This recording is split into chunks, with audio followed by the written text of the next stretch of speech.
Okay, so good evening, everyone. Welcome back to week 8 of NPTEL session of the Basics of Semiconductor Microwave Devices course. And I'm Shazam Bhatt, and I'm a direct PhD student at Applied Quantum Mechanics Lab at IIT Bombay. And this course is being taught by Professor Digvijoy Nath of IIC Bangalore. And today we are going to cover nanoscale effects.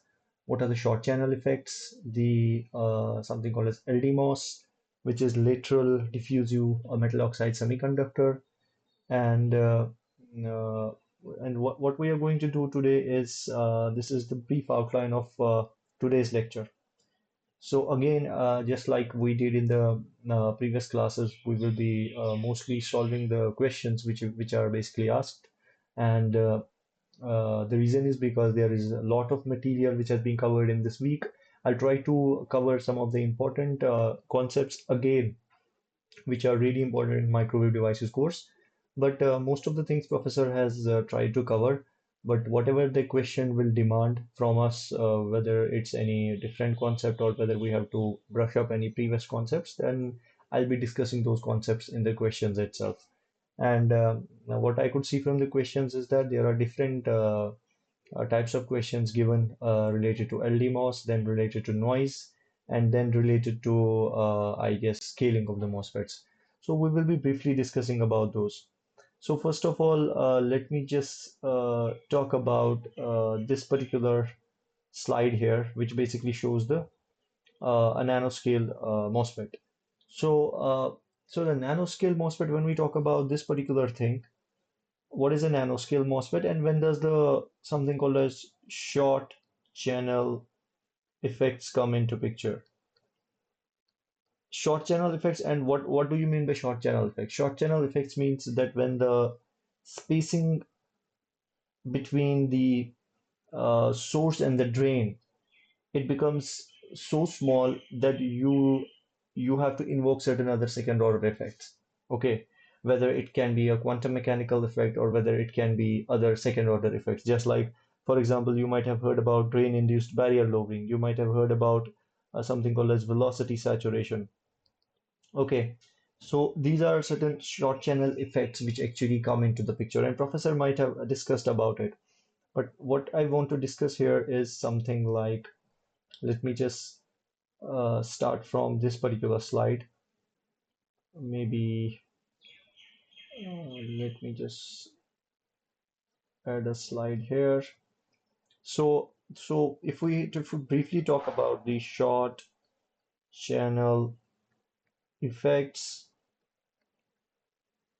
then what we have here is that, just let me try to recapitulate whatever the professor has tried to cover. Hmm,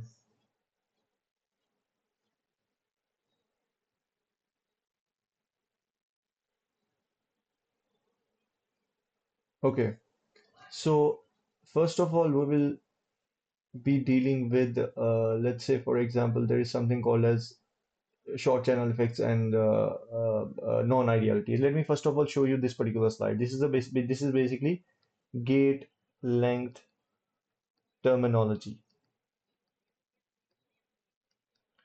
So what do you mean by gate length terminology is that there are different gate length scales which are basically used in the literature. It can be a paper, it can be a journal paper, or it can be any of the books you might be studying. So there are three types of gate length. The one is this L drawn, which is basically something defined from your lithography. Then there is this L effective, which is the effective gate length, which excludes these overlapping regions. And then there is this L physical, which is the actual physical gate length. Okay. So now what is the difference? This effective is the actual, this is the actual channel beneath the gate. Okay. So what does it exclude? It excludes these regions, which are basically overlapped source and drain regions beneath the gate. Okay, so there is always some overlap of the source and the channel. You cannot control these overlaps, how so small it may be, but there is always this overlap. So if you include these overlapping regions, that is basically, if you, for example, include these overlapping regions, then that is the basic, that is basically the overall, the physical. the physical gate length that is basically defined in the literature. Okay, so don't get confused. This L effective is less than the L physical. And if somebody asks you why, because of these particular overlapping regions of the source and the drain. So this is one of the important slides I wanted to show you. And now what happens, for example, if you have there is something called as VT roll-off. This is one of the short channel effects, or I should say this is included in non-idealities. But what are we talking about here? We are talking about nanoscale FETs or MOSFETs. Okay, we're talking about nanoscale MOSFETs here. We have a metal, we have an oxide, and we have a semiconductor. So this is a MOS structure. And if you have, let's say, for example, a structure like this, where this is some substrate, this is some source, this is drain, this is the gate region, and here you have the channel. Then this is something called as MOSFET structure. This is the metal oxide semiconductor field effect transistor. You let's say ground this thing, you apply certain bias here, and you apply certain gate voltage in order to induce the channel. And you know from your previous basics, you have three regions here, depending upon what is the applied gate voltage, and depending upon the substrate, you have the accumulation of majority carriers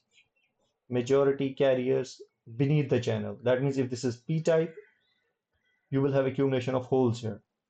So this is the accumulation regime. Then you have something called as depletion regime. The region here gets depleted. It completely gets depleted of the charges. And then you have the third regime, which is the inversion regime. And this is basically containing two parts, which is the weak inversion, then there is strong inversion. Okay, and in inversion, you know that there are minority carriers come near the beneath the come beneath the gate dielectric. So this layer we're talking about. So there's a sheet of charge, basically sheet of charge formed. So that means the channel is inverted. Inverted means whatever was the majority carrier before, which was the hole, it has been inverted to now electron. Now electrons are going to carry the current, which are basically the minority carriers in this, let's say, a p-type substrate. So accordingly, you have the band diagrams of these. Those things you have basically covered. I'm just trying to recapitulate whatever you know. And based on this, you might have heard about the CV plots, the capacitance versus voltage plots, which basically look something like this. Capacitance, voltage, you might have known about curves like this, where these two curves are for the lower frequency and the high frequency. Okay, so this is the capacitance voltage curve, and from this curve you can determine the threshold voltage. This is a very important curve for industrially. From this curve, basically you can compute the flat band voltage, you can compute the threshold voltage, you can compute the oxide capacitance, which is basically the accumulation capacitance. You can compute the depletion capacitance. You can compute the inversion capacitance. You can compute all of those capacitances from it, and these are the important parameters of the device. Where this flat band voltage is basically the difference between the metal and semiconductor work functions. And also it has other quantities if there are certain charges present inside the oxide charges and the trap charges and other things. And this threshold voltage accordingly you can compute from this particular curve. So this is particularly this particular threshold voltage. So this is the VTH, and this is, let's say, the flat band voltage. Okay, so accordingly this curve is important because it can shift depending upon what is going on inside the device. It can either shift left or it can shift right. For some other device, maybe you might get a curve like this. And then accordingly, the beauty of this curve is that accordingly you can basically compute what are the charges, what are the trap charges or oxide charges present in this particular metal oxide semiconducting structure. And this particular CV curve, you can basically you can basically you just have to have this MOS structure to obtain this CV curve, because there is no contribution of drain here. Okay, so it is just you are applying certain voltage here. Obviously, there is some AC voltage which is riding over the DC. Let's call it some small signal. Okay, then you are basically measuring these capacitances and voltages by with the help of something called a CV meter. There are other techniques also, but this is one of the conventional technique. So this is what you all know. So what I was talking about here now is something called as VT roll-off, which is basically threshold voltage roll-off. So what does it mean? It means that threshold voltage reduces basically with reducing the gate length. So this is basically the short channel effect. Because when you are reducing this particular channel, you have to reduce this particular gate length also. That is basically the reduction of the gate length. And by reducing this, what is going to happen is that the threshold voltage is going to reduce. Now, what are you going to do? And how are you going to mitigate it? You're going to mitigate it by, let's say, for example, if you have this MOS structure, this is source, this is drain, this is the gate. Okay, you know that here you have a depletion region. This is the depletion region of which is basically occupying this particular region. So because of that, you have only this particular channel available, which is almost forms like a trapezoidal channel just beneath the gate. Okay. And if you have, let's say, this depletion width is, let's say, something like XD max, the depletion width. Okay. And what happens is that if you have lower free charges, free electrons to control, then accordingly your threshold voltage is going to suffer. What I mean to say is that when you reduce this channel, the depletion layer basically extends up to this region now. So you have a very small red region now, which are basically the free charges. So if your free charges are reducing, they are getting occupied by these ions. Let's say if this is N plus, let's say if this is N plus, then you will be having positive ions here, which are depletion ions. You'll be having negative immobile ions here. Okay, so negative immobile ions are present now here just beneath the gate. And what is going to happen is that it's going to affect it electrostatically because now whatever the field lines will be coming from the gate plate, whatever the field lines will be coming from the gate, they are going to get terminated on these ions. And accordingly, less there will be obviously there will be less free charges present in just beneath the gate. As a result of which the threshold voltage will reduce. Now, what is going to happen? Now, how do you mitigate? Let's say, for example, this particular issue. How do you mitigate this issue? You mitigate it by using something called as retrograde doping. Retrograde doping. So what is this retrograde doping? Is that if you, for example, reduce the depletion width and you dope the regions of source and drain very highly. Okay, so the doping is basically done in almost like a if you have source and drain, the doping is done in such a way that towards the bottom, towards the substrate, the doping concentration goes on increasing. Okay, so that you can reduce the overall depletion rate because you know from your basics that if you have the highly doped region, the depletion region will not penetrate more towards that. Okay, so accordingly you can mitigate this VT roll off. So you can have a better control over the threshold voltage, and accordingly your device performance is going to vary because if you know from your basics the capacitance versus voltage characteristics, this point is basically the threshold voltage point. This is the gate voltage. Okay. So you want the control over the threshold voltage in order for the switching performance to be better. And this is most of the time applicable for CMOS switching applications if we are talking about here. CMOS switching applications. But threshold voltage is also important here because you want to control the sheet charge layer in it in the something in this field effect transistor. Okay. Now, what are we going to talk about next is let me jump to yeah, just this one. So there is something called as multi-gate field effect transistor, multi-gate MOSFETs. So what does this do? This is similar to you might have heard about something called as FinFET concept. The concept is that instead of let's say having a gate over the top, this is the source, this is the drain. You have a gate like this, and you have these source and drain metallic regions. So this is controlling the electrostatically. The control is only from the top. So whatever the field you are applying, it is going to either repel this charge or it's going to attract this charge in order to modulate the on and off characteristics. But you are modulating it, you are controlling it only over the top, you are controlling it over on the one side only. That means this gate plate is basically controlling it from the top side only. The control of the channel is from the top side of the gate only. Now, what you can also do is that if you can do something where a gate can surround a channel so that you can have a all around gate control. This is something called as gate all around technology. Gate all around technology. This is called as GAA tech.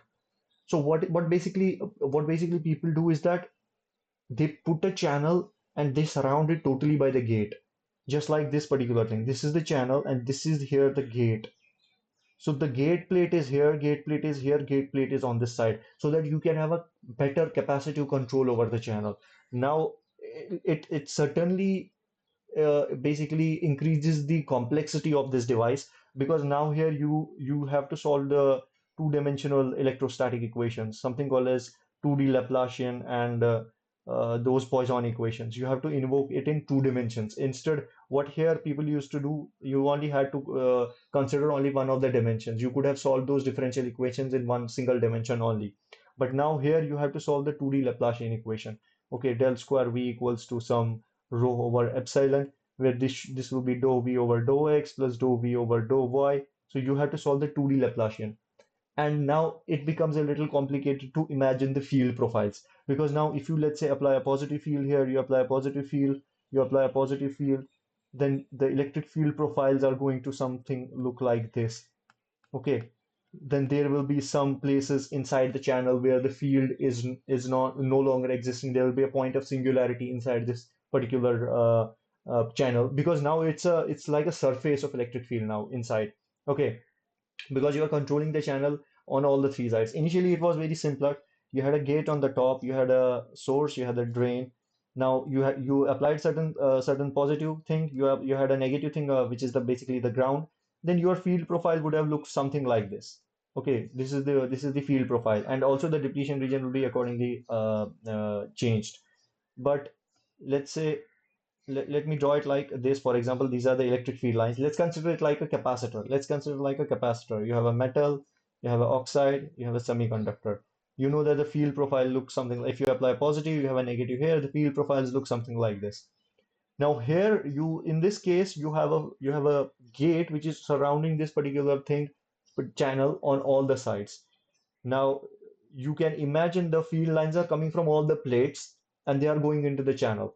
So once you solve these 2D Laplacian equation, and it's a very hot research problem, and most of the industrial people, whenever they ask questions from FinFET technology, gate all around technology, because it's currently in demand, and it's mostly used in the devices. Whatever the device we are currently using, they use this something called as FinFET technology. This is also a gate all around technology. Instead, it has this. This is basically, this looks like a fin, the fin of a shark. Just like we have a shark inside the water, so it has a fin on the top. So this looks like a fin, so that's why it's called as FinFET. It's also something called as FinFET technology. So most of the time, industrial people from maybe Intel or Micron or Global Foundries, they basically ask questions that how do you solve these 2D Laplacian equation for it. You have to basically invoke the Fourier series and Fourier analysis in order to arrive at a particular solution of the potential profile, as well as the field profile. And it's a very commonly asked question, and you should be having a very good visualization of those fields in order to understand what's basically happening. Okay, so this is about this particular technology, multi-gate technology. Now let's briefly talk about the questions and what are the questions which are basically being asked in this particular session. Let me just check where are we, and it's very strange that there's a question directly from the noise section which has been covered, I guess, in lecture 38. But anyways, so the question is basically, when the MOSFET is in the saturation, the noise which is dominant. So basically, first of all, we have to look what are the sources of the noise in the device.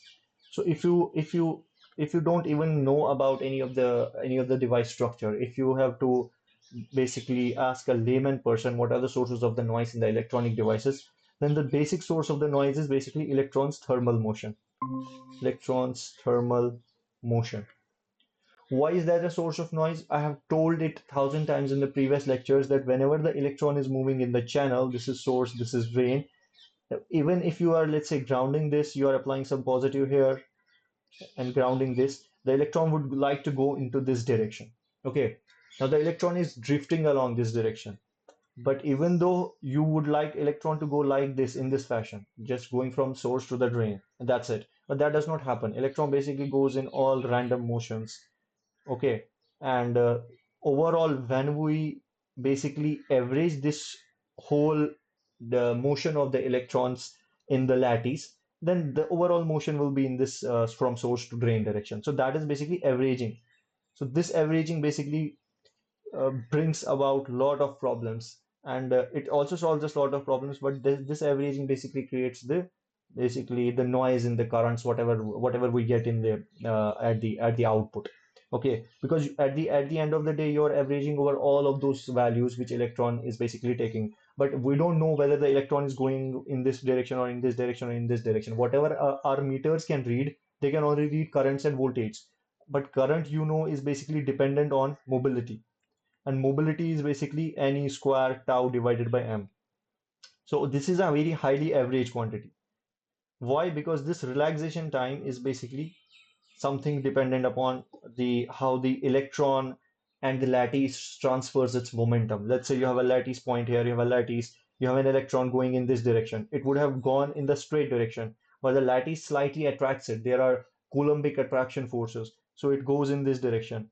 Now it wants to go in this direction, but again it is going in this direction, then in this direction. So there are those, I should say, momentum exchange or relaxation exchange taking place between the electron and the lattice atoms, and that is basically governed by something called as relaxation time, electron relaxation time, and it's a very highly average quantity. And in order to solve it, you require something called as you need to solve, I don't remember what's it called, Maxwell, not Maxwell, you need to solve Boltzmann transport equation, something called as BTE, in order to obtain it. It's a semi-classical equation, but it's a very highly, I should say, average quantity, and you should be knowing the distribution functions of the electrons. The distribution function of electron, you might be knowing the Fermi-Dirac distribution.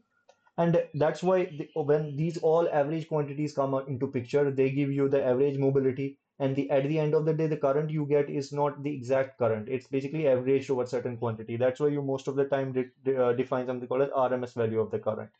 Okay. So that is the basic fundamental thing of why there is a noise inside the channel. Because all of these things are in average, there is a thermal motion of the carriers inside the channel.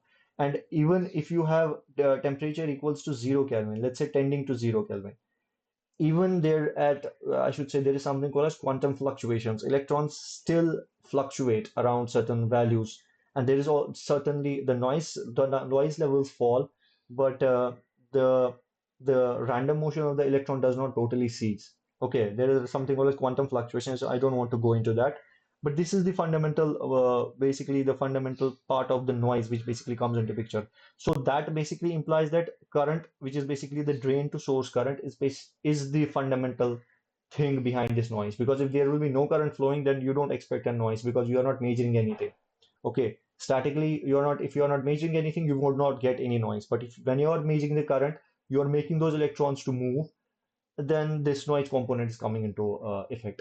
Okay, now you compute something called as power spectral density. This is basically the power of noise. Whatever let's say you have a waveform, something like this. This is basically a waveform in time. So in frequency, it might have some frequency components, maybe around some frequency nu1, some frequency nu2. Although this is a random, but when you do the FFT, which is basically the fast Fourier transform, so you might find that there are certain frequency components at which the noise power is more, at which the noise power is less. So what is the noise power at each spectral point? Spectral means the frequency. So what is its power? It's basically referred to as power spectral density. Okay. So now how do you compute it? It's again an averaged quantity, averaged over time. This is averaged over time. averaged over time. So you basically average it over time and you compute the square of this particular waveform, which is basically n of t.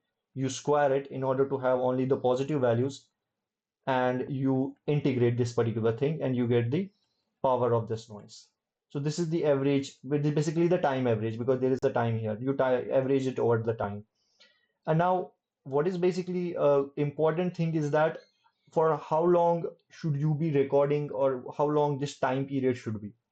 So one of the important things I basically like to imagine is that if let's say you have a detector here, you have some detector, maybe any detector which is measuring an AC signal, and this detector is basically giving you a fast Fourier transform around some frequency, but it depends upon what is the input signal. Let's say this is the input signal and it's a sine wave at maybe 50 hertz. Okay, just an example. So if this is at 50 hertz, then for this detector to detect that the sine wave is coming at 50 hertz, this sine wave should at least cross some few cycles. Okay, then only this detector is going to know that there is a certain repetitive oscillations, oscillatory components. That's what basically the frequency means. For this is basically the time period, and inverse of it is frequency. Okay, so let's imagine a different scenario. Let's say if let's say the red one. Let's say the signal started and it reached this point and and you terminated the signal altogether after reaching this particular point. This detector will not be able to know what is the frequency of the wave because it has not completed any single oscillation or there is no repetitive part of it.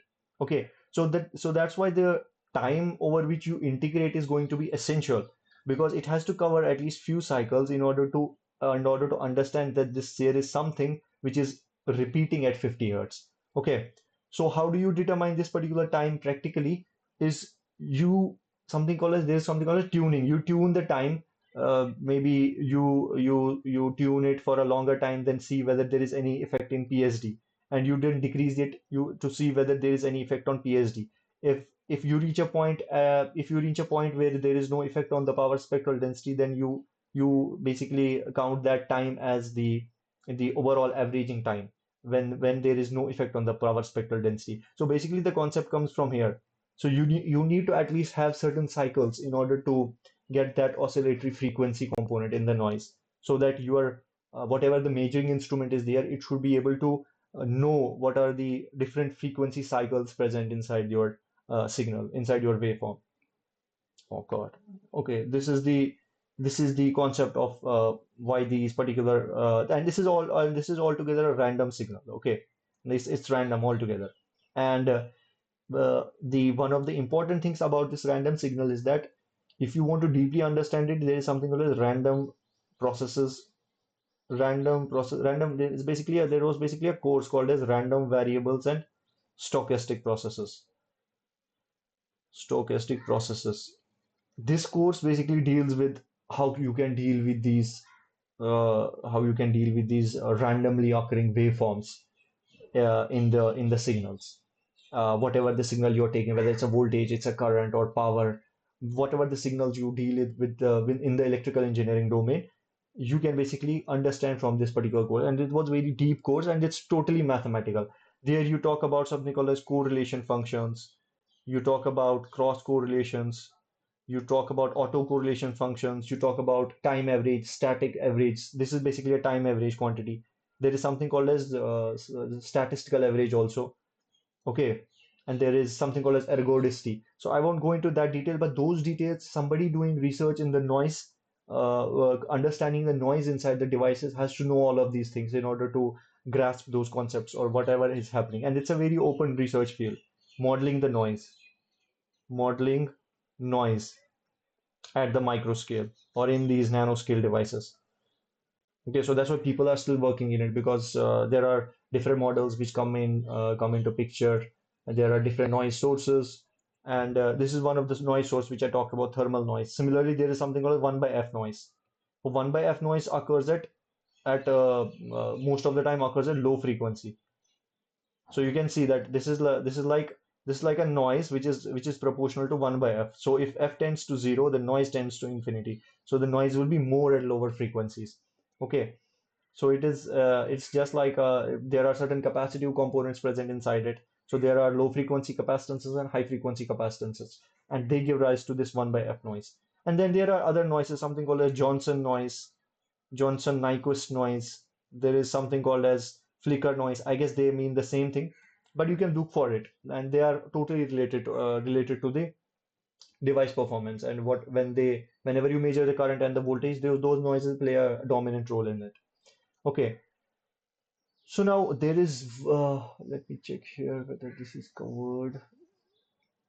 Yeah, so then now there is one more concept which is basically which basically is the how much is the whenever you measure this thermal let's say the whenever the electron is moving in the channel from source to drain, whenever you measure this thermal noise, obviously you have to measure it in terms of some voltage or some power. So let's say you measure it in terms of a voltage. This is the thermal voltage which you measure, thermal noise voltage basically. This is basically equivalent to some 4 kT times the gate resistance divided by 3. And this has been obtained from, you can obtain it. This K is basically the Boltzmann constant. And it has to be there because the all of the motion is because of thermal noise. All of the motion is because you have those agitations at certain temperature happening. Okay. Now what is this RG? RG is basically the gate resistance. This is the gate resistance in this dimension. This is the gate width, this is the gate length, and this RG plays a dominant role in determining what is the basically the going to be the thermal noise voltage in it. And and why this particular RG by 3 comes into picture, it also has its own reasons. You now have to something called as you have to derive this equation. And in order to derive this equation, you have to use some statistical mechanics, because this KT term is there. So it is somewhat related to thermodynamics. Whenever you see KT, always think about thermodynamics. Okay, wherever you see the KT term, even if you remember, you have a diode equation which is ID equals to I naught e to the power QV over KT minus 1. So here you also have a KT this term. So this comes purely because of thermodynamical aspects. This comes because of thermodynamics. And wherever you have this KT, similarly, if you have a H bar somewhere, you should implicitly assume that there is some quantum mechanics involved in it. Whenever you have this Planck's constant somewhere. Okay, and now what is this basically RG by 3 meaning is that if you have a gate which is a single bar gate, this is a source, this is a drain, this is a gate. In this case, you need to model it using something called as transmission line model method. Transmission line method is something like you have a distributed elements instead of a lumped element. And we have talked it before. So whenever you are dealing with the microwave frequencies, you need to consider this transmission line model. You have a resistor, you have a capacitor. Let's ignore the inductor for time being. You have a resistor, capacitor, and this network goes on and on. Okay, so that's how you model this particular gate line.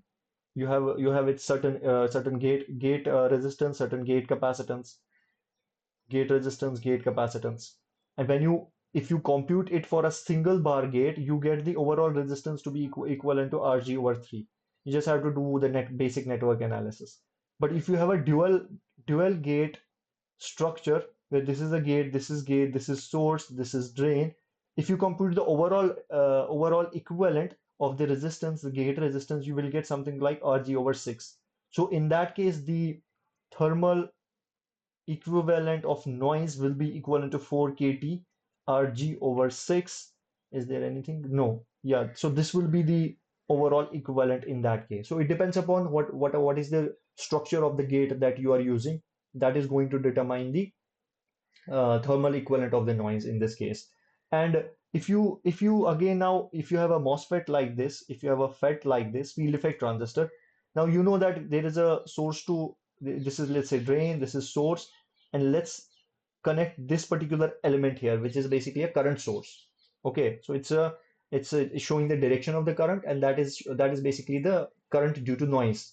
Okay, and let's call it 4 kT, maybe some constant gamma times gm. So this is the So almost like a equivalent model of the noise. So whenever you have a noise source inside the channel, you have to include it along with the current that is flowing inside this. So overall current actually which is flowing will be actual current plus the noise current. Okay, so that is the overall current which flows from the source to drain inside the field effect transistor. So when you consider, for example, this particular element here, which basically is the small signal model of this noise, so you have this term gamma, which is basically some parameter. It depends upon the length of the channel, it depends upon the gate length, and it depends upon other parameters. And you have this parameter called as GM, which is basically the transconductance parameter. And basically for I should say the good MOSFET. What is the definition of the good MOSFET? You want to control the noise levels as you want them to be as small as possible. For that, there is a condition that this 4 kT gamma times GM basically, or rather this particular thing, which I showed here, where was it? This thing, this particular thing, which is 4 kT Rg over 3. This should be much, much less than 4 kT gamma over 3. Whether it's 3 or not, I'm not sure, but I think it's GM. Yeah, it's GM. Gamma times GM. Is it gamma over GM? Let me check. Hmm. What will be the unit of it? Boltzmann, GM. Okay, I guess it's GM. Yes, I think I made a mistake here. This should be GM. Oh God, this is GM. Okay, it's just 4 kT gamma over GM. That means this particular thing, which is the thermal equivalent of the noise, should be much less than 4 kT gamma over GM. This and this goes, that means Rg by 3 should be much, much less than the gamma over Gm. So this is the condition for the MOSFET, for the good RF MOSFET. That means these noise levels should be under control. And this means that whatever is the gate resistance there, it should be much less than, let's say gamma is some constant, it should be much less than 1 over the transconductance parameter. And that means, what does it mean? Rg by 3 should be much, much less than gamma over Gm. Let's say this is some constant. That means Rg over 3 is much, much less, not this thing. So let's say it means Rg 1 over 3 over Rg is much, much greater than Gm. That means Gm is much, much smaller than 3 over Rg. So this is the condition for that particular RF MOSFET in order to have the noise levels under control for this particular microwave frequency MOSFETs. And when we are talking about these microwave frequency MOSFETs, we are mostly talking about, let's say, we are dealing here with nanoscale effects. So that's why initially we had to cover the nanoscale effects, which is basically the short channel effects, which includes drain-induced barrier lowering, the VT roll-off, which I discussed in the first slide, and you have the velocity saturation effects coming into picture. So you have to consider all of those things. And now moving on to, so this is basically the answer, and for the previous one, this is the answer. And moving on to this particular thing. So this particular question answer session is being this particular quiz has been framed in a very weird way, that earlier the questions from the later lectures have been placed earlier instead of the initial lectures. But anyways, so there is something called as LDMOS. So LDMOS has been shown in this picture here. So why is it different from the normal MOS? LD means laterally diffused. Laterally diffused. MOS is metal oxide semiconductor. And after this, we will see something called as VDMOS, which is basically vertically diffused. So how is it different, and what is the basic difference from that of the earlier MOSFETs we have dealt with? So in this, the main difference is this particular region, which is the N plus drift region, and N drift region, not N plus. So here the electrons drift, and they drift very fast. And what basically this region determines, it determines the breakdown voltage, it determines the GM, it determines the cutoff frequency, it determines all of those parameters, whatever you have been taught in the previous lectures. And that is the significant, that marks the significant difference here, because the channel is present here. You can see the channel is present here. And this particular thing is also different in case of this LDMOS devices. And they are particularly used, these particular LDMOS devices are used for voltage of the range of maybe 30 volts. I'm talking about VDD. So you can apply almost a 30-volt VDD at this particular MOSFET. So it's a very, I should say, high voltage handling device, or rather high power handling device, which is basically used for these high power applications. And it almost competes with GaN, but it's not exactly, the GaN is better right now, but it's almost approaching its performance with the GaN HEMT. Currently, the GaN HEMT is the master of all these devices, but LDMOS is also approaching to that, to this device. So now the working is exactly same. The current voltage characteristics is also same. The only difference that makes is this particular N plus drift region. And N plus drift region means the thickness of this drift region and the length of this drift region, L and X. These two are the important parameters which basically determine what is going to happen to the electrons in this particular region. So let's say you have basically electron going from this region to this region. So since this is lightly doped, you see this, it's only N, it's not N plus. So you will be having much better mobility. Mobility will go on increasing. The velocity will go on increasing, obviously, but it will not overshoot the saturation velocity. V saturation is the maximum velocity, but it will be moving it at its maximum velocity. And it will improve the breakdown voltage. If you can improve this, it can improve the transconductance, it can improve the cutoff frequency of the transistor, and the maximum frequency, working frequency of the transistor. Because this particular frequency is determined by how fast the electrons can move from one region to another. So it's inversely proportional to transit time. That is basically the time electron takes from going from source to drain. So if you can somehow tune it, if you can somehow reduce it, then you can increase the frequency accordingly, because they are inversely related. And you can you can make this region, you can change the doping of this region, you can change the thickness of this region in order to play with the breakdown voltage of this device, so that it can handle a huge power level. So you can see from this particular voltage level how much power level it's able to handle. So this particular breakdown voltage can be tuned accordingly. So now what is the question here is that what determines the thickness and the doping of N drift region? Yeah, that's what I was telling about. So this particular N plus drift region, and why it's called as drift region, I will talk about it. So the the thing that determines its thickness and the doping, the thickness is this thing X, and there will be, it will be doped by some doping concentration, let's say ND. So the important thing that determines what will be the doping, what will be the thickness of it, that will be cutoff frequency, the breakdown voltage, as well as the on resistance. Obviously, the on resistance is going to be in this particular direction. So that is also going to be determined how long is it, or what is the doping concentration. Because more the doping, more will be the scattering, less will be the mobility, more will be the resistance. Okay, so if you go on increasing the doping, the scattering increases. If scattering increases, the mobility reduces. If mobility reduces, the resistance increases. So this is the overall fundamental thing, what basically happens if you go on increasing the doping beyond certain value. So that's why this region has been kept as N rather than N plus. And the thickness obviously is going to matter. How much thick this particular region has been implanted, whether it's done by implantation or whether it's done by any other doping process. So that is basically going to determine this particular N drift region. And now, the LDMOS, in LDMOS, the channel has a non-uniform doping since. Now that's what I was talking about. This particular channel here, this particular channel, let me use single color. This particular channel, it is not doped uniformly. What I mean to say is that if you have, let's say, let me draw it. Let me zoom this section here. This is N plus source.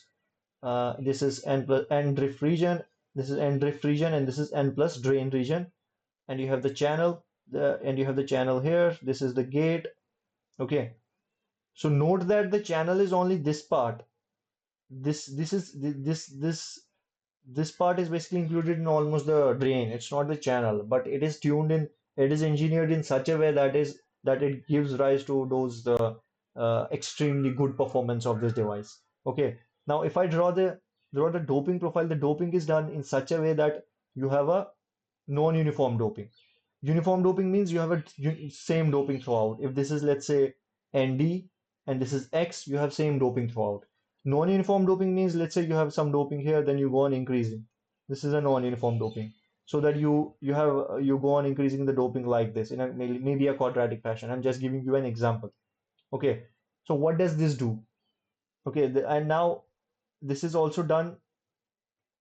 This is also done throughout. You can see here this is less doped, this is more doped towards the drain.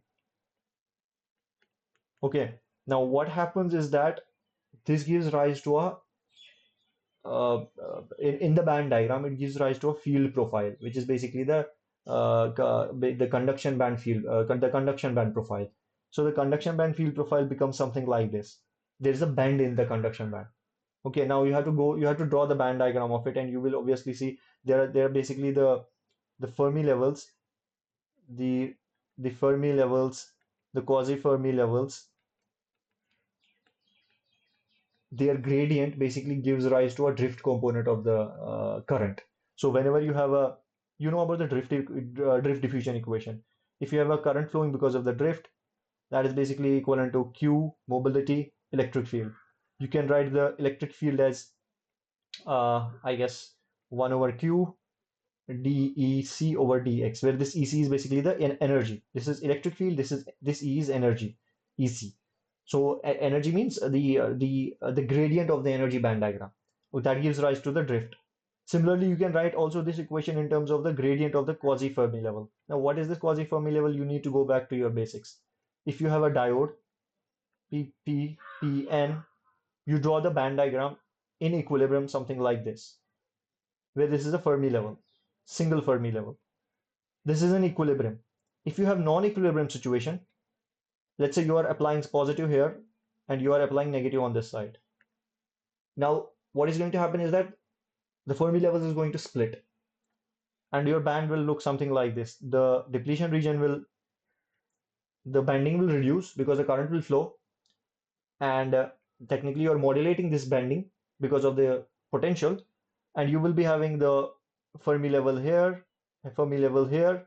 Will be something called as EFP. This will be EFN. These are called as quasi-Fermi levels, and they come into picture at highly non-equilibrium situations. Okay, and in the depletion region, it will be something like this, where they will finally meet each other. So this is the exact Fermi level of this of the device. This is the actual thing. Whenever you solve whenever you solve the Poisson equation, drift diffusion equation, these Fermi levels are going to be extremely important because they determine how the current is going to move from one region to another. So the gradient of it, if you have a gradient of these quasi-Fermi levels, that even dictates that there will be drift in that particular region. So if you don't understand the concept of quasi-Fermi levels quite clearly, then you can clearly understand it from the bending of the bands that gives rise to the drift component of the electric field. And whenever you have the drift component of the electric field, you know that if the if there is a, let's say this is conduction band, if the slope is like this, that means the electric field will be in this direction. Okay, why the electric field will be in this direction? Because you might have some positive here, you might have some negative here. That is why this side has been moved down and this side has been moved up, because negative increases the electrostatic potential energy of electrons. The band diagram is always drawn with respect to the electrostatic potential energy of electrons and not holes. So that's why electric field is in this direction. And now electron likes to move to the opposite side of the electric field by convention. So electron would like to go here. So electron moves like this now. So it goes down the hill and it starts to accelerate down the hill. And then you can use all those equations, Newtonian equations. Basically, acceleration will be force over mass, and then force will be Q times the electric field divided by mass, and you can compute all of those quantities. Okay. Now, why does this happen? That makes it go faster, faster like crazy. So in this region, the electron starts to drift and it starts to drift like crazy and it moves very fast. That basically improves the performance of this device and the frequency as well. The cutoff frequency and the maximum frequency both are improved. And that is the fundamental thing why these regions are basically non-uniformly doped. Okay. So what will be the answer of this? The doping gradient creates its own field which accelerates the carriers. Acceleration because of this field profile modification. And one more reason is I guess it prevents punch through and improves breakdown. What is punch through? If you have this region, where this is N plus source region, this is drift region, and this is N plus drain region. Punch through is happens if you have a because you know that there's a depletion region here present. Okay, these are negative ions, immobile ions. Okay, now if you go on reducing the channel, the depletion regions come so closer to each other that they entirely deplete the channel. You would have scenario something like this if this is very small. Okay, now what this N plus region does is that it prevents this particular punch through. As a result, it improves the breakdown. How it does so? Because you know that let's talk about here N plus region. N plus is highly doped. So the depletion region will be very small towards N plus. It is very small here. Okay. But towards the N, it's going to be more towards the N now because it's lightly doped. And it's going to be less towards this. As a result, you will prevent the punch through. Okay. Now you won't be having the entire region covered with those depletion ions, which are basically immobile ions. And those immobile ions, you don't want them to be in the channel. You want the free carriers in the channel. And that is why that is going to have the impact on the breakdown voltage as well. Okay. And that means it prevents the punch through and it improves, hence improves the breakdown voltage. So that is that. I guess that will be also the answer of this question. So these two will be the answer of this question. Fabrication is easier. I don't think LDMOS fabrication is easier because it's the LDMOS fabrication is completely, I should say, what's that called? Confidential, and it's proprietary of a industry, and they don't leak the fabrication details so easily. Even maybe you won't be able to find it on internet or something because these are used for very specific purposes in the industry. And so I don't think fabrication is easier process should be the answer of this question. And let's move to the other question. Give me a second. I just have to.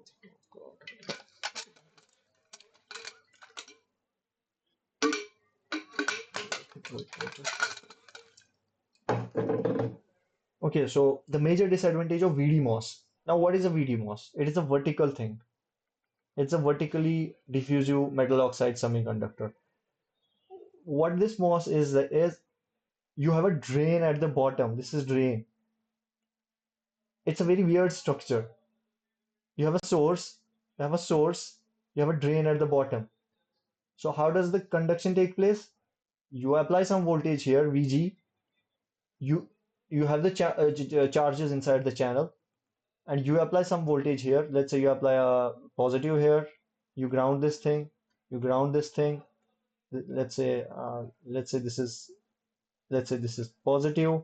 This is negative. That means this is grounded. This is grounded. How basically the charges move? They move like this. Okay. It's a very weird structure, but what it does is that it prevents certain phenomena, which are basically the downsides of the LDMOS. Because now the current is flowing through the bulk. Current is not flowing near the surface. So those effects which come because of the surface interfaces, they go totally because now the current flows in the bulk. So all of those surface effects which were impeding the motion of the electron or whatever they were doing, scattering, acoustic phonon scattering, or whatever was happening near the surface, that does not happen anymore because the current flows in this direction. But it has a downside. It has a downside that the current crowding takes place. Current crowding means that basically the current flows like in this fashion, and at this particular position there are local hotspots created of current, and they give a rise to this current becoming crowded at this particular position.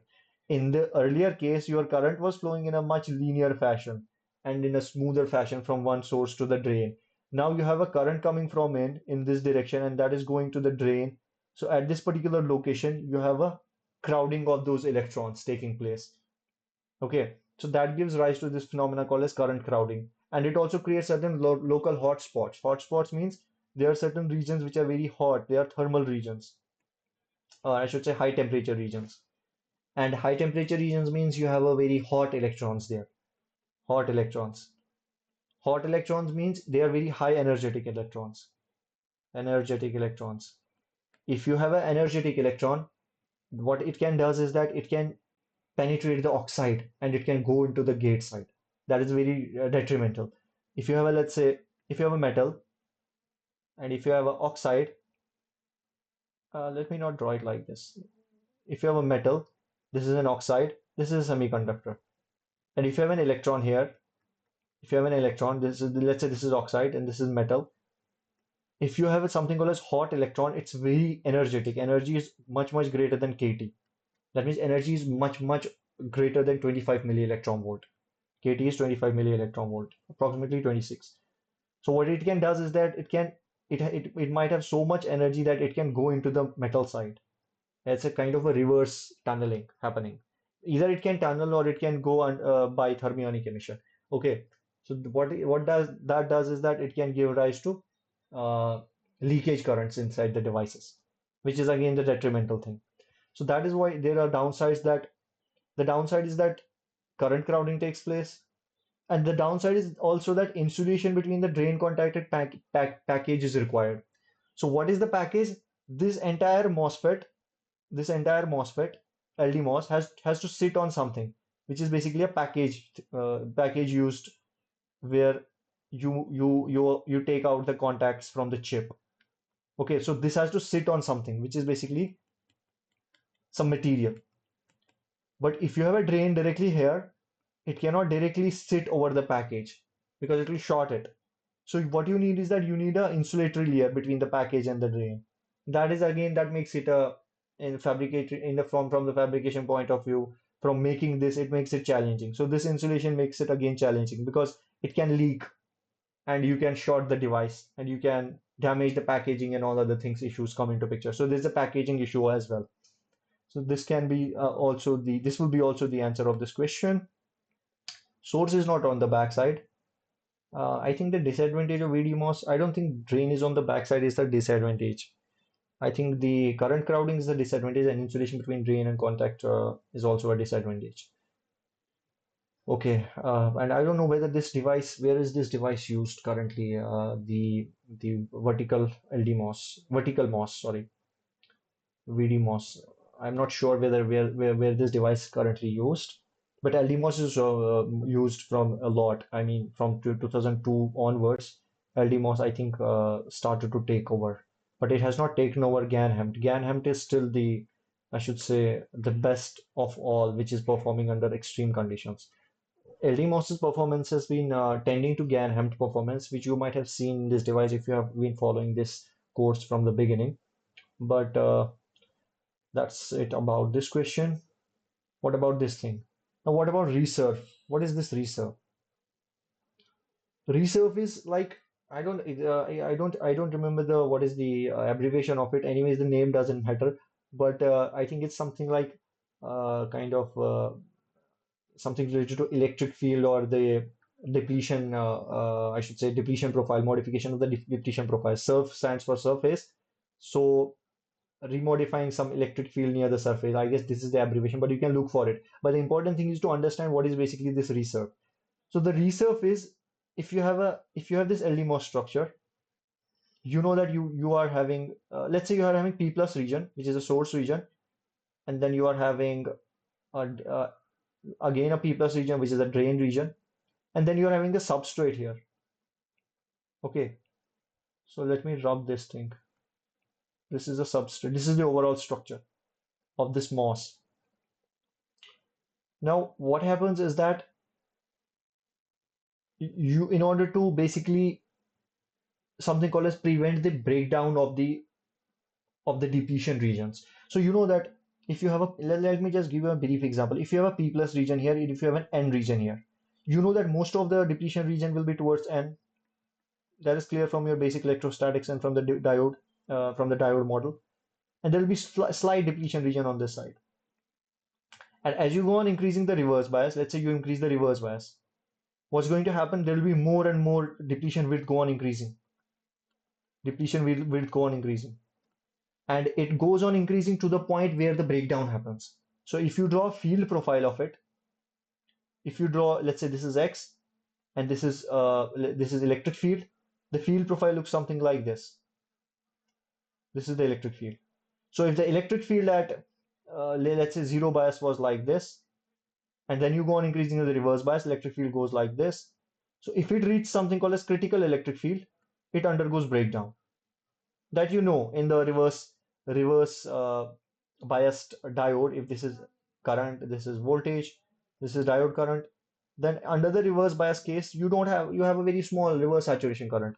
But as it reaches some breakdown voltage, you have a overshoot of this current, which is basically the breakdown voltage.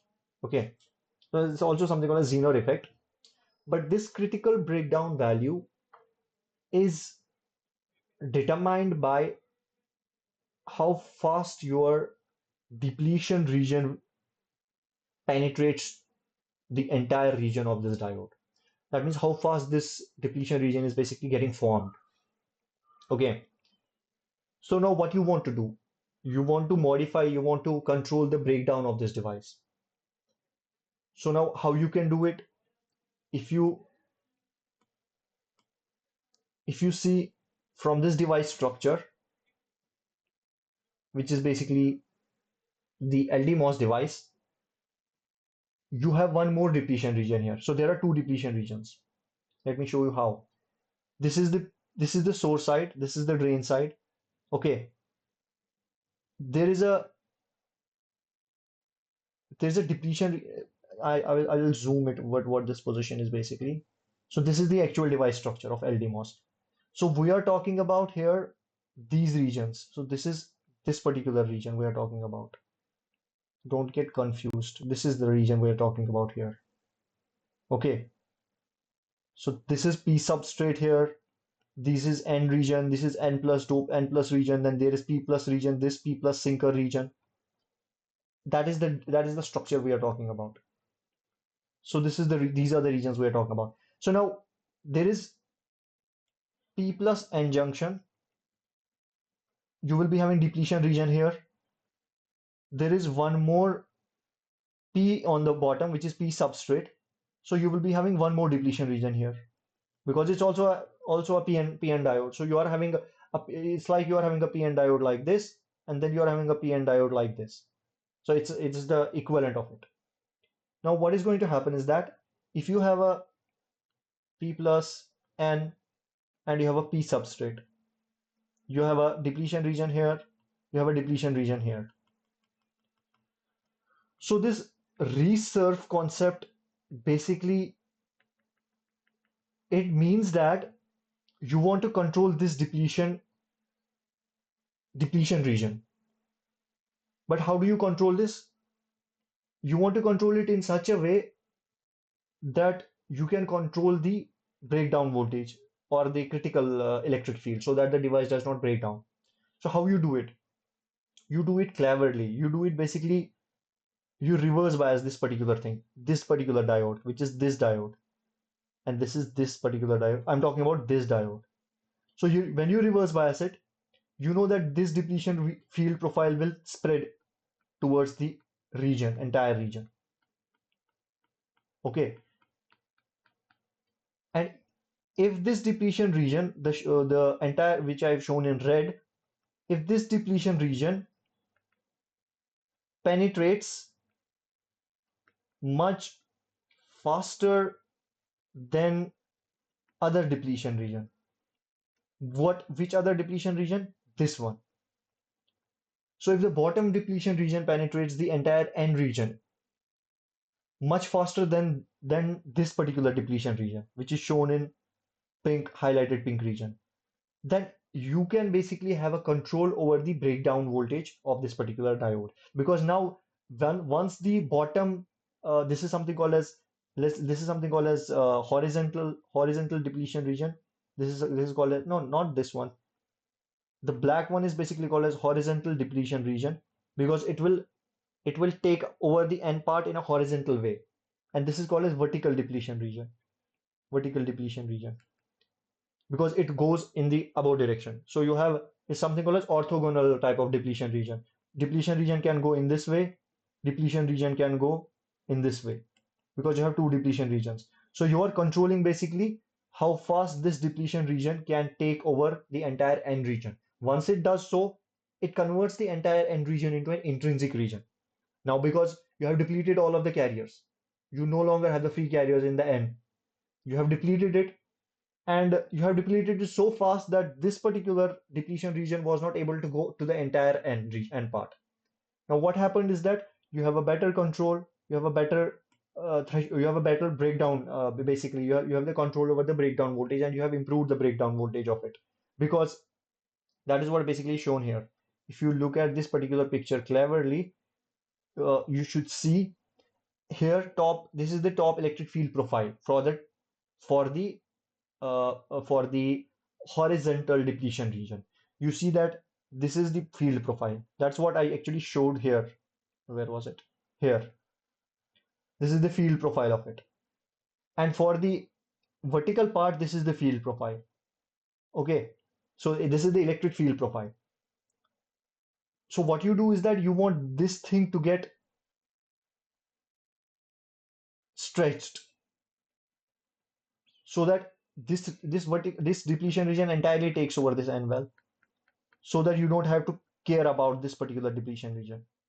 As a result, it basically improves the breakdown voltage because now you have the control over you have the control over you can apply the voltage at this particular part at this particular regions, the negative voltage I'm talking about, and you will be having a better breakdown or I should say the higher breakdown voltage compared to that of the previous one because now you have only a P plus region and you have an intrinsic region.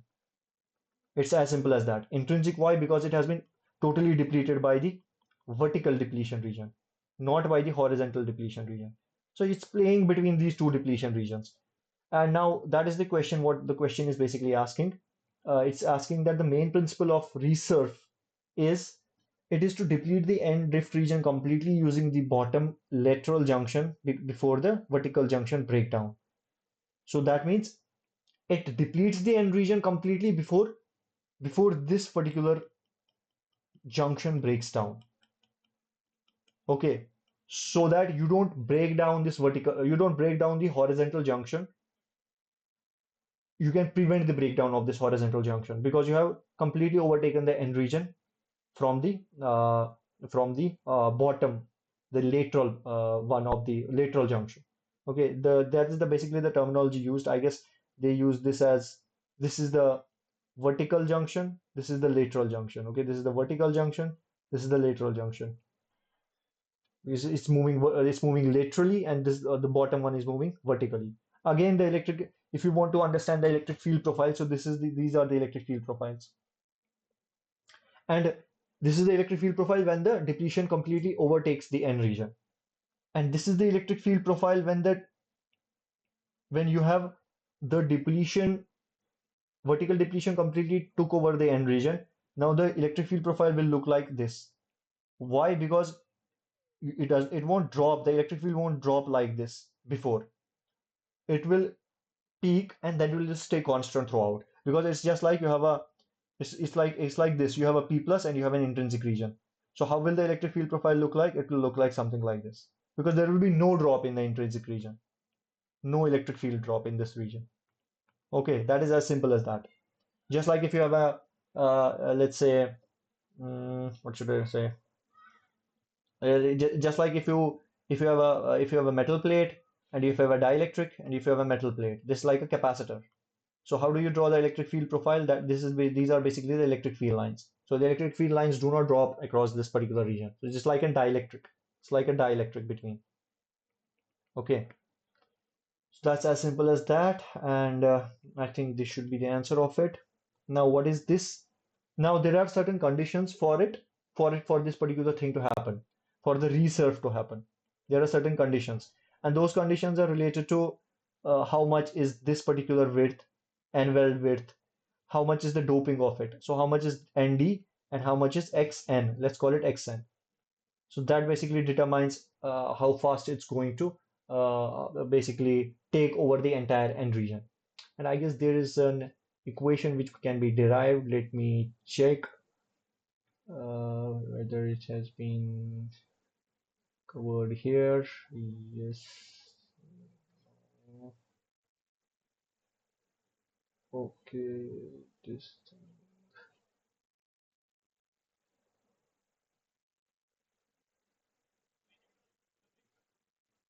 Yes. Yeah. So it's related to all of all of the equations are similar to what you might have covered in the diodes, basically. So whatever the because these are this is at the end of the day this is at the end of a day a depletion region, and the depletion region width is, it's twice epsilon by q, 1 over Na plus 1 over Nd, V built in plus V applied, because you are applying the reverse bias, so that's why there's a plus sign. Okay, so this is the depletion width, and accordingly you can basically compute what will be the depletion width knowing the doping concentrations. Okay, now there is a condition which is basically required to enable this resurf action. So the condition is that the what is this called? I don't remember the name of it. I guess it's called as charge. Let me just check what they call it. Hmm.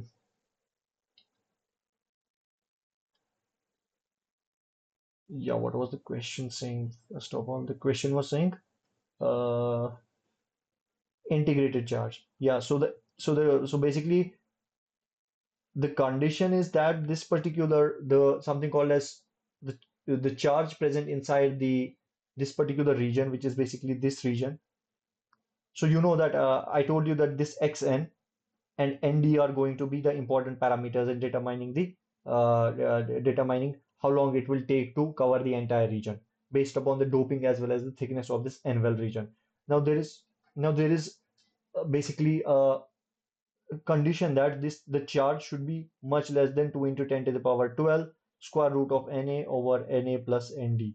So this is the condition where this Nd is basically n-well and Na is basically P sub, which is basically a substrate concentration of the holes, and N-well is basically the concentration of electrons. And we are assuming 100% ionization here, so that this Nd is basically N-well, and Na is basically P sub. So if you know this condition, this particular condition has been derived, I guess, in the lecture by professor, and you can use this condition in order to obtain the condition for the reserve.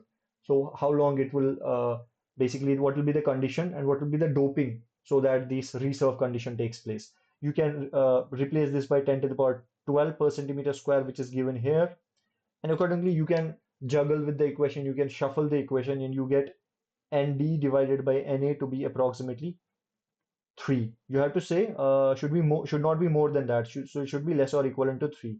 So 3 is basically the answer of this question. So you can shuffle it. This is basically some mathematical part. You get Na plus Nd divided by Na should be greater or equal to 2, because once you put q equals to 10 to the power 12, 10 to the power 10 to the power 12 will go on both of the sides. Then you can, because this is inequality, you bring both of this, you bring this to you basically invert it, and then you get Na plus Nd divided by Na is greater or equal to 4. So you get 1 plus Nd by Na greater or equivalent to 4, or Nd over Na. I guess there is should be a less or equal to sign. Oh yeah, I guess I messed up with the signs. Should be less or equivalent to. This should be less or equivalent to 4 minus 1, so it should be less or equal to 3. So Nd by Na should be at max, it can be 3. It should not be more than 3. So that is the constraint on the doping, basically due to that is the constraint on the doping that indicates that Nd should be less or equivalent to 3 times Na for the reserve condition to happen.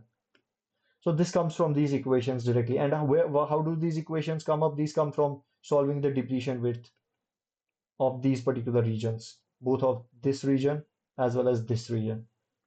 And I guess this equation has been covered in the lecture by the professor. And now what else is there? How thick a layer of a hafnium dioxide will have an equivalent oxide capacitance of 1.6 nanometer? So this is an out of box question, and this question is from uh, a nanoscale MOS or a MOSFET, nanoscale FET. So what is equivalent oxide capacitance? So if you have a if you have a metal, you have an oxide, you have a semiconductor. Let's say this is silicon dioxide, and if you replace it with something called as hafnium dioxide, then the concept is that the equivalent oxide thickness is basically the thickness of the oxide, whatever the dielectric, high K dielectric you are using, to get the same capacitance. What is the thickness of the what is the thickness of the high K dielectric oxide? That means if you have, let's say this is C1, this is C2 capacitance here. Here, I'm talking about the oxide capacitance. For both of the capacitances to be same, if you are using high K and if you are using the silicon dioxide, for both of them to be same, so basically epsilon silicon dioxide divided by thickness of the silicon dioxide should be equivalent to epsilon hafnium dioxide divided by, let's call it high K, divided by thickness of the high K. So if you rearrange it, you get thickness of the high K to be equivalent to epsilon silicon dioxide divided by thickness of the silicon dioxide. And did I messed up? Thickness, so we'll go here, epsilon, yes, okay. I have to write it. It'll be epsilon HK divided by epsilon silicon dioxide into thickness of the silicon dioxide. You have everything known. I guess epsilon hafnium is approximately 25. How much is epsilon silicon? I guess it's 9 if I'm right. And thickness of this particular thing has been given. No, you have equivalent EOT has been given. So this is basically EOT. How thick a layer of hafnium dioxide will have an equivalent oxide thickness. Have they messed up with the question? Let me just check it before I proceed it. Let me check. What is the terminology used? I guess this is what they define as equivalent oxide capacitance. Yeah, equivalent oxide, that's what they define as equivalent oxide capacitance. Uh, is it the inverse of it? They define equivalent oxide capacitance as Tox, epsilon silicon dioxide divided by epsilon oxide. Have they messed up with the signs? Okay, so hmm. So basically, if you have a metal, if you have an oxide, if you have a semiconductor, let's say this metal is polysilicon. It's very highly doped silicon. So that you have a little bit of depletion on this side, and you have an oxide, and then you have an inversion region here. So because there is an inversion region, and because of charge quantization, you know that this XD, which is the centroid of the charge, will be slightly away from the interface. So that if you have this is thickness of oxide, and then there is depletion also, depletion on the metallic side, the polysilicon side. Let's call it W poly. So the overall thickness is basically W poly plus thickness of oxide plus XD. This is the overall thickness. So the overall oxide capacitance is basically epsilon ox divided by W poly plus Tox plus XT. So that means overall oxide capacitance goes on reducing because this thing increases. So that you have lost the capacitive coupling action. Okay, so this capacitance basically something called as quantum capacitance.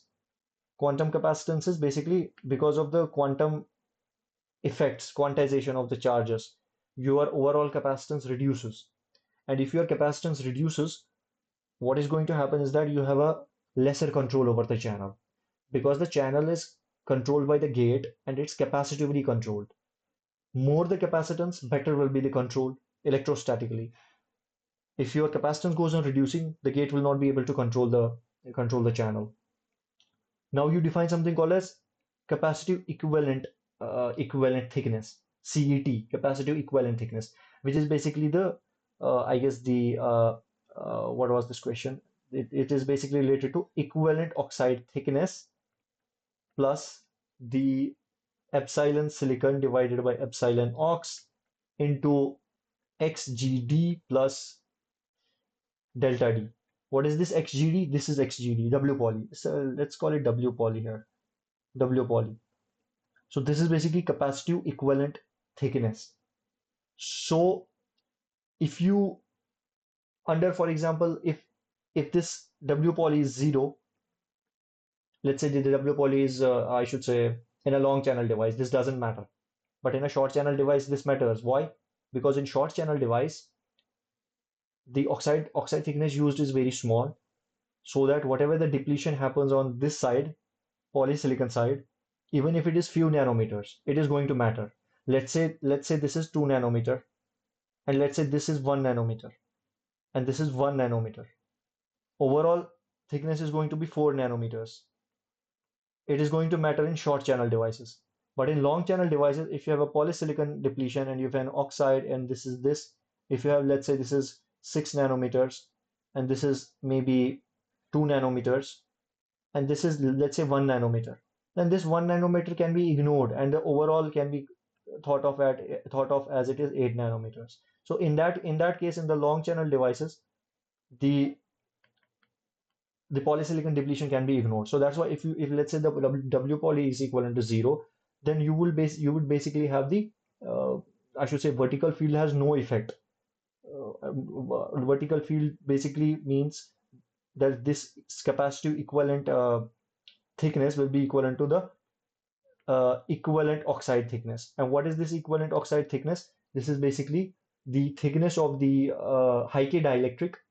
This is basically the thickness of the high K dielectric multiplied by the permittivity of the silicon dioxide divided by the permittivity of the high K dielectric. So this is the equivalent oxide thickness. So it is the thickness of the high K which should be used so that it can have an equivalent capacitance compared to that of the silicon dioxide. That is the basic notion of the equivalent oxide capacitance. I don't know why they have confused here with it, but if you plug in the values, I guess you should get whatever the values given. Thickness, we are given EOT. We are given EOT as 1.5. So this is EOT. So this is 1.5 equals to T of high K into epsilon silicon is, I guess, 9, and this is 25. Do we have to compute it?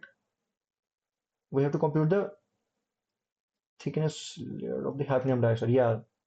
So thickness of the high K is 1.5 into 25 divided by 9. You solve this, you would get the value of this particular thickness of the hafnium dioxide, which is basically the high K dielectric layer. Okay, I guess I messed up with this somewhere maybe, but this is the way it should be understood. Mm, yeah, this is correct, more or less. This is fine. Yeah, this is fine. Okay, now what are the remaining questions? Question 9, question 10, and question 11. These are the theoretical questions again. Mobility degradation and velocity saturation of carriers in short channel devices causes the drain current to. Okay, so what happens basically is that in the short channel device, you have these short channel effects, which is the mobility degradation and the velocity saturation. And why does this happen is, and what effect basically does they have is that they play an effect in the ID versus VD curve. So you know that ID versus VD curve looks something like this. So that this particular region is something called as triode region. It's basically a linear region. This is a saturation region. And what happens basically in saturation region, ID varies as VGS minus VT square. And in the triode here, ID varies as VGS minus VT. So that's why it's called as linear region. Okay, so because you see that it's increasing like this, let me use a different color. This is increasing like this in this fashion in the particular triode region. Now, what is it saying? The mobility degradation and velocity saturation causes the drain current to. Okay, yeah. So if you have a short channel effects, normally your ID versus VG, if we talk about the something called input characteristics, or rather I should say transfer characteristics, not input characteristics, transfer characteristics. This is the output characteristics because it's output current versus output voltage. This is output current versus input voltage. Whenever you have two different things, output and input plotted on a plot, you use the word something called as transfer. Okay, because this is output current versus input voltage. You know that this curve looks something like this. This is an increasing exponentially increase in the current. But what happens because of the short channel effects, you get a linear increase in this current. Okay, that is basically the change it does. That means the basically the drain to source the drain current basically varies as VGS minus VT instead of VGS minus VTH square in the saturation region, because it's asking about the saturation region. It's asking about this region.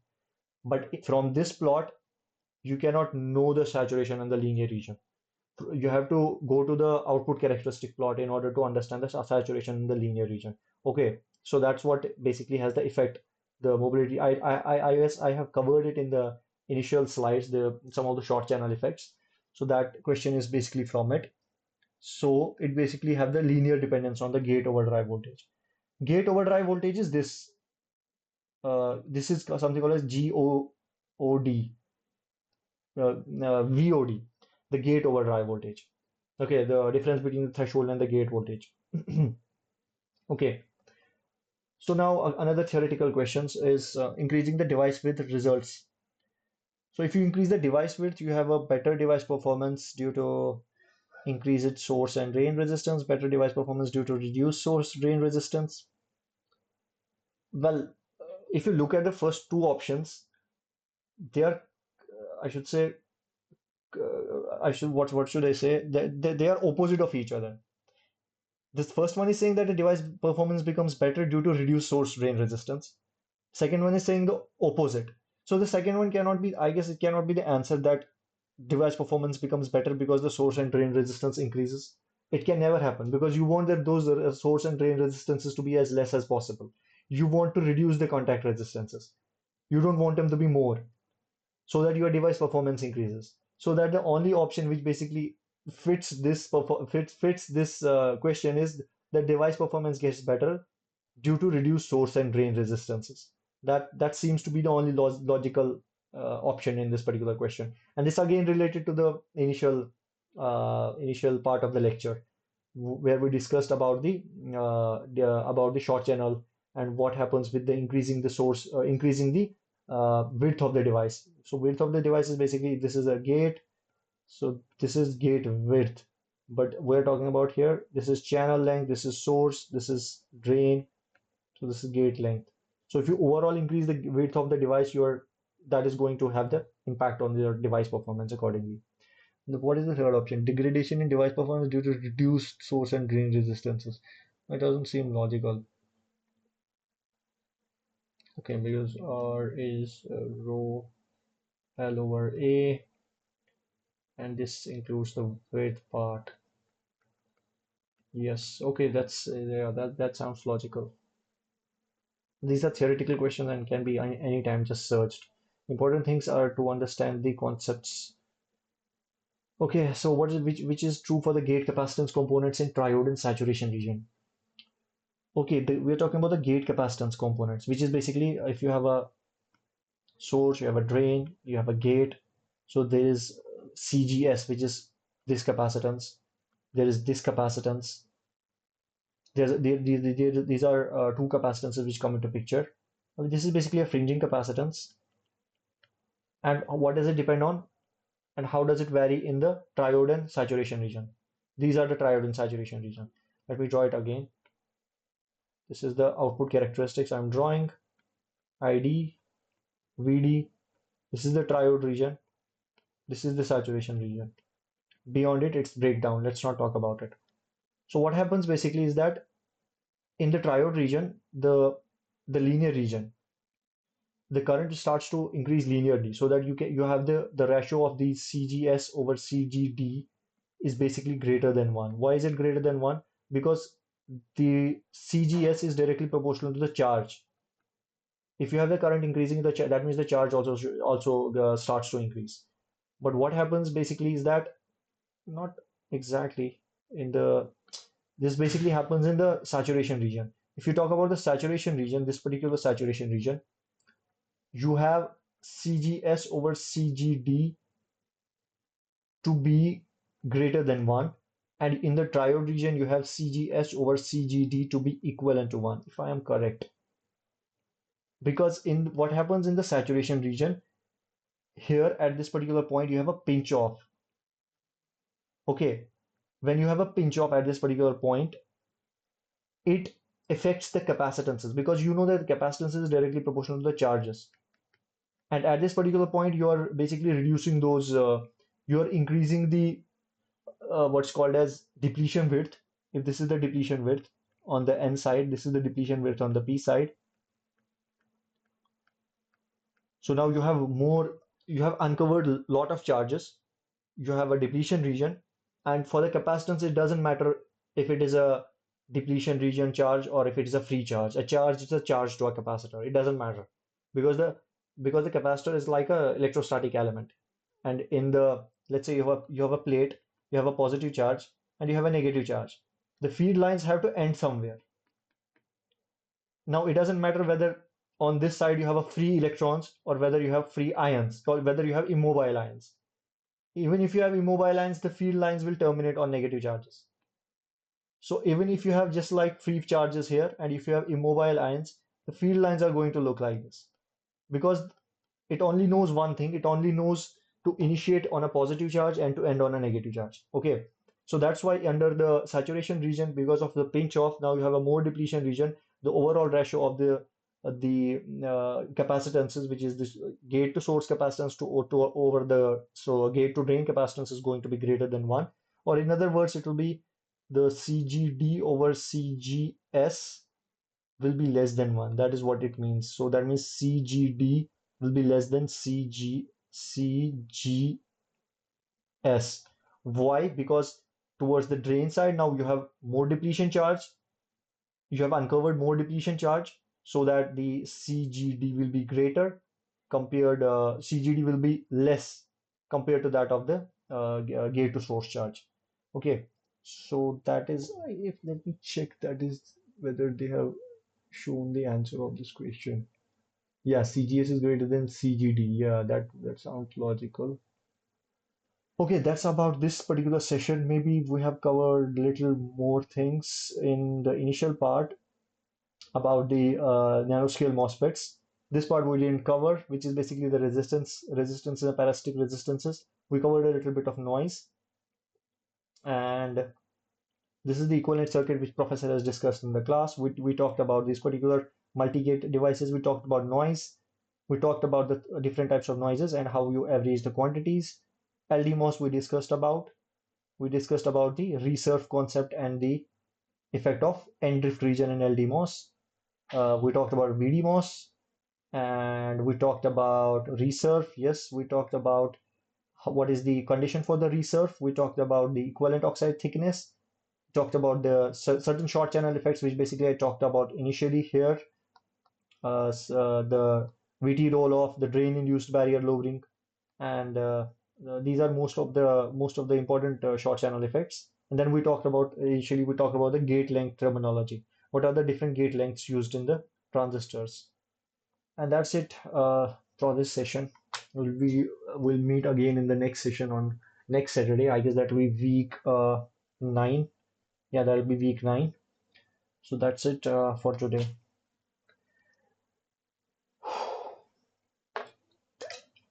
Okay, so stop the recording.